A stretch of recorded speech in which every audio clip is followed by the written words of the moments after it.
Tu vois ces potes qu'on voit peut-être une fois par an, et pourtant à chaque fois, c'est comme si t'étais jamais parti. Ben voilà, là je rentre chez moi pour le loto techno. Mais pas le chez moi avec les clés, tu sais, l'autre. Celui des briques roses, des copains et du loto. Ouais, un vrai loto. Gris, boules, pâté, tout. Mais imagine-le plutôt avec des paillettes, du gros son et beaucoup de blagues douteuses. Alors derrière cette fête improbable, il y a Aya Atma. À la base, on était juste des potes qui se relayaient la nuit pour veiller sur celle des autres. Et puis, comme souvent avec les idées simples, ça a dérapé. On a fait un chill out, puis une scène, puis des lights partout, des gens partout, et notre coin détente, disons que c'est vite devenu un mini-festival à lui tout seul, quoi. Et puis un jour, on débarque au loto du village. On pense soirée tranquille, et on finit par hurler de rire en train de crier « 12 pelouses !» au milieu des petits vieux. Moment mythique. Et puis, sorti de nulle part, il y a Pedro un jour qui nous balance. Et si on faisait un loto, mais en mode techno? Réunir 500 teufeurs pour un loto? Complètement con. Donc on a dit oui.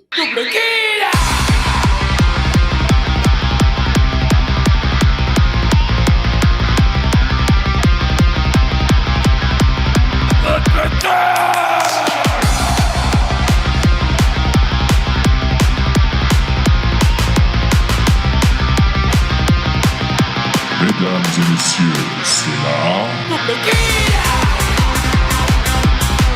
Impossible à résumer sans le trahir. Faut vraiment y être, c'est tout.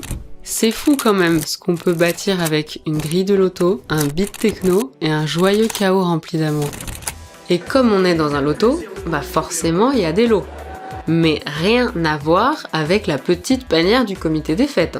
Là, c'est un mélange bien pensé du plus absurde au plus utile. Des places de festival, des créations d'artisans locaux, des prix engagés pour soutenir des causes, mais surtout le gros lot. Le permis de ton choix.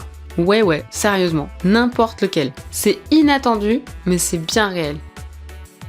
Mais tu sais, le loto techno, c'est pas juste un jeu. C'est un espace à part. Un terrain de jeu collectif un peu absurde mais profondément sincère. Il y a des sketchs dans tous les sens, des défis complètement cons et un public toujours prêt à suivre, peu importe jusqu'où on pousse le délire. Mais derrière les blagues et les paillettes, il y a un vrai engagement.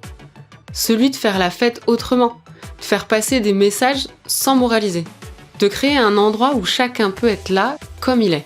Parce qu'au fond, notre vision de la techno, c'est ça. Bienveillance, respect, liberté. Et surtout pas mal d'autodérision. Alors on s'est dit, pourquoi s'arrêter là? Depuis, chaque édition du loto est 100% caritative. L'an dernier, par exemple, on a rendu l'événement accessible aux personnes sourdes et malentendantes. Grille en braille, sous-titres en live, interprètes en direct et même des gilets vibrants. Cette année, c'était pour les forêts. À chaque fois, on choisit une cause qui nous parle. Parce que faire la fête, oui, mais si on peut le faire avec du sens, c'est mieux, non? Et une fois le loto terminé, tout le monde range les grilles, pousse les tables et la scène s'allume. Scène s'allume.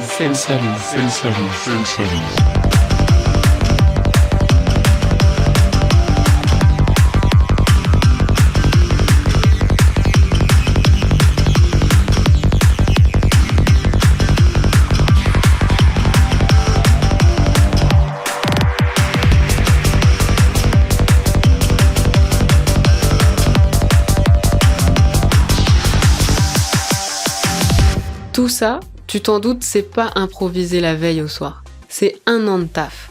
Des week-ends entiers à écrire des sketchs en résidence, des centaines d'heures pour composer les jingles et à peu près autant à débattre sur le thème de l'année. C'est une 50aine de partenaires. Des milliers d'heures de boulot, dont bien la moitié a éclaté de rire, faut le dire, et surtout une bonne centaine de bénévoles sur le terrain. Avec, tu sais, ce fameux noyau d'irréductibles toujours à fond. Alors merci à tout ce beau monde parce que franchement sans eux, rien n'aurait été possible. Cette année, on était plus de 1200 venus de toute la France réunis le temps d'une soirée. Merci pour cette énergie et cette folie douce qui rend tout ça aussi unique. Gagner au loto techno, c'est déjà quelque chose, c'est sûr. Mais ce qui compte vraiment, c'est ce qu'on a construit ensemble.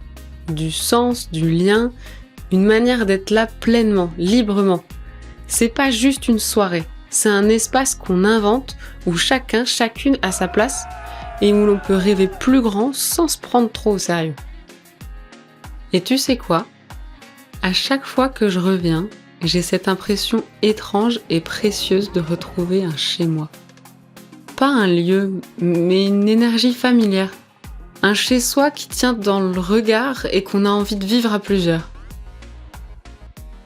Alors, si un jour une idée un peu folle te traverse, n'attends pas qu'elle soit raisonnable, lance-la et peut-être qu'on la rêvera ensemble.